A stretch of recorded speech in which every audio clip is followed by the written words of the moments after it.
Okay guys, so നമ്മൾ കഴിഞ്ഞ ക്ലാസ്സിൽ ഓപ്പൺ ഗ്രാഫാണ് പഠിച്ചത്. ഇന്ന് ഈ പഠിക്കാൻ പോകുന്നത് ഗൂഗിൾ അനലിറ്റിക്സ്, അതേപോലെ തന്നെ ഗൂഗിൾ സൈറ്റ് വെരിഫിക്കേഷനും ജിയോ ലൊക്കേഷനും എങ്ങനെ ആഡ് ചെയ്യാമെന്നുള്ളതാണ്. സോ ഇതിനടുത്ത 38 തൊട്ട് 40 വരെയുള്ള ലൈനുകൾ എന്ന് പറയുന്നത് നമ്മുടെ ലൊക്കേഷൻ കറക്റ്റായിട്ട് എവിടെയാണ് ഗൂഗിളിന് പറഞ്ഞു കൊടുക്കുന്ന, അല്ലെങ്കിൽ ലോക്കൽ എസ് സിഒന് ഏറ്റവും കൂടുതൽ ഇമ്പാക്റ്റ് ചെയ്യുന്ന ഒരു സംഭവമാണ് നമ്മുടെ റീജിയനും പ്ലേസും അതേപോലെ ലാറ്റിറ്റ്യൂഡും ലോഞ്ചിറ്റ്യൂഡും മാർക്ക് ചെയ്യുക എന്നുള്ളത്. ഇത് നോർമലായിട്ട് നമ്മുടെ ഒരു ഗൂഗിൾ മാപ്പിൽ പോയി കഴിഞ്ഞ് തപ്പി തന്നെ കിട്ടും.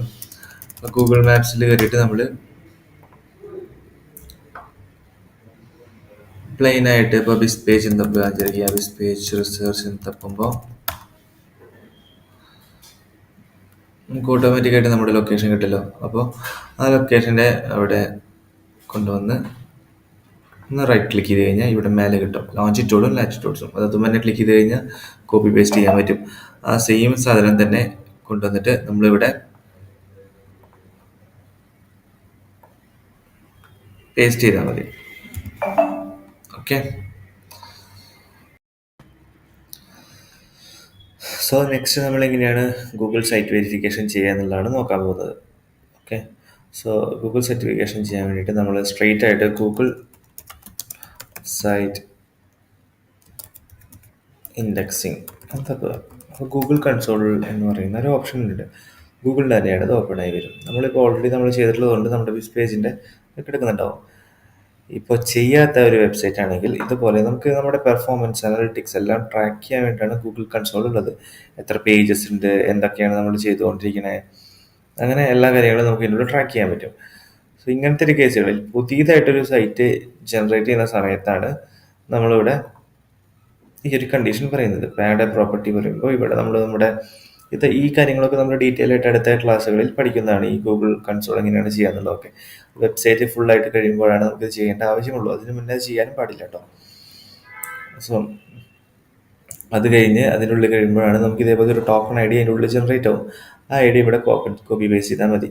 അപ്പോൾ അതന്നെ ഫേസ്ബുക്കിലും ഡൊമൈൻ വെരിഫിക്കേഷൻ എന്ന് പറഞ്ഞിട്ട് ഈ ഒരു ഐ ഡി കോപ്പി പേസ്റ്റ് ചെയ്ത് കഴിഞ്ഞാൽ ഫേസ്ബുക്കിൻ്റെ ഐ ഡീസ് നമുക്ക് കിട്ടും. നെക്സ്റ്റ് എന്ന് പറയുന്നത് ഗൂഗിൾ ടാഗ് മാനേജറാണ്. ഗൂഗിൾ ടാഗ് മാനേജർ എന്ന് പറയുന്നത് ഒന്നുമില്ലെങ്കിൽ നമുക്ക് ഇവിടുത്തെ 9 ഡോട്ട്സിൽ കയറിയിട്ട് ഗൂഗിൾ അനലിറ്റിക്സ് എടുത്തിട്ട് വേണമെങ്കിൽ അതിൻ്റെ ഉള്ളിൽ നിന്ന് എടുക്കാം. അല്ലെങ്കിൽ ഗൂഗിൾ അനലിറ്റിക്സ് എടുത്തു കഴിഞ്ഞാൽ ഗൂഗിളിൻ്റെ ടാഗ് മാനേജറിലേക്ക് സ്വിച്ച് ചെയ്യാൻ എളുപ്പമാണ്. ഗൂഗിൾ ടാഗ് മാനേജർ തന്നെ അടിക്കാം നമുക്ക്. ഗൂഗിൾ ടാഗ് മാനേജർ അടിച്ചു കഴിഞ്ഞാൽ നമ്മൾ ലോഗിൻ ചെയ്ത് കഴിഞ്ഞാൽ അതിൻ്റെ ഉള്ളിൽ നിന്ന് നമുക്ക് ഇതേപോലത്തെ ഒരു അസറ്റ് ഐ ഡി കിട്ടും. ഫോർ എക്സാമ്പിൾ നോക്കിയാൽ ബിസ്പേജ് റിസർച്ചിൻ്റെ അസറ്റ് ഐ ഡി എന്ന് പറയുന്നതാണ് ഈ ഒരു ഐ ഡി. ഈ ഒരു ഐ ഡി വെച്ചിട്ടാണ് നമ്മൾ ബിസ്പേജ് റിസർച്ച് എന്ന് പറയുന്ന സൈറ്റ് ട്രാക്ക് ചെയ്യുന്നത്. ഈ സെയിം ഐ ഡി തന്നെയല്ല ഇവിടെ യൂസ് ചെയ്തിട്ടുള്ളത് അല്ലേ? ഇത് ഗൂഗിൾ അനലിറ്റിക്സിൻ്റെയാണ്. നോക്കിയേ, ഈ ഒരു ഐ ഡിയും ഈ ഒരു ഐ ഡി എല്ലാം ഈ GTM എന്ന് പറയുന്നതാണ് ഗൂഗിൾ ടാഗ് മാനേജറിൻ്റെ. ഈ ഐ ഡിയിലാണ് നമ്മളവിടെ ഉപയോഗിച്ചിട്ടുള്ളത്. ഗൂഗിൾ അനലിറ്റിക്സ് ആണെങ്കിൽ ഗൂഗിൾ അനലിറ്റിക്സ് എടുത്തു കഴിഞ്ഞാൽ ഗൂഗിൾ അനലിറ്റിക്സിൻ്റെ ഐ ഡിയും കിട്ടും. NPV65 NPV6H കണ്ടോ, രണ്ടും സെയിം ആണ്.